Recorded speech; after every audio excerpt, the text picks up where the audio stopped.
मागील अध्यायामध्ये बाळाप्पा मुरगोड क्षेत्री आल्याचे वर्तमान कथन करून ग्रंथकारांनी मुरगोड येथे पूर्वी वास्तव्य केलेला चिदंबर दीक्षित नामक सत्पुरुषाचे अवतारकार्य देखील कथन केले आहे.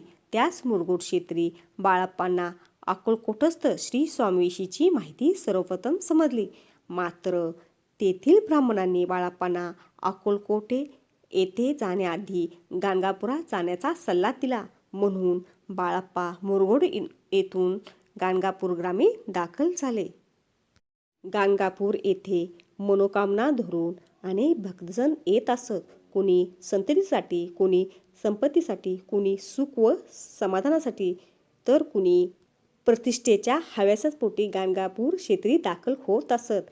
बाळाप्पा मात्र सद्गुरू भेटीचा ध्यास घेऊन गाणगापुरास आले.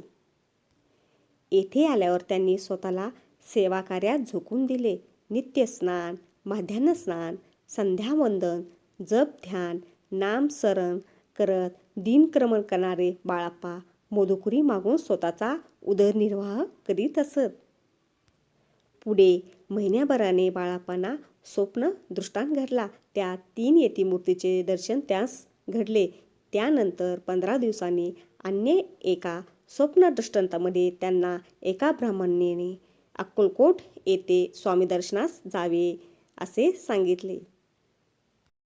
बाळाप्पांनी काही दिवस अनुष्ठानाचा नेम पुढे चालवला.